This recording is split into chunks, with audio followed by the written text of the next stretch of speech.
Hey little forest friends, today I'm going to show you a cooking fever hack for iPhone and Android. So this works on all devices.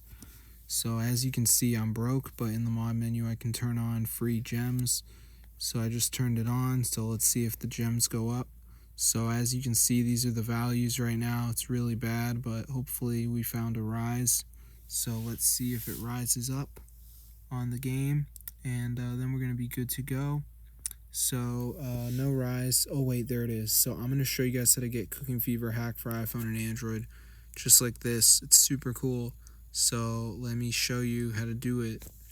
And I want to mention this is fully approved, so you can do it today and tomorrow.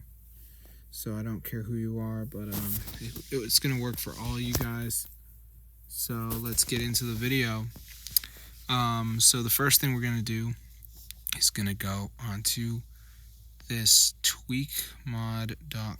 All right, so this is the website, guys. So in the search bar, just type cooking fever. There's a bunch of these games, but obviously we want cooking fever hacks. So anyway, now we're gonna go ahead and press download. It's gonna start downloading it, so just gonna wait for it to load up here. As you can see, so super cool, guys, as you can see. So yeah, it's gonna load right now. So literally just gotta download 2 of these apps and follow the instructions, and then you'll have the cooking fever hack for your device. So yeah, it's super cool. So yeah, let's just let it load. So as you can see, it says missing files, so I just gotta download like 2 of these apps, like Family Island. Underdog says down and run for 30 seconds.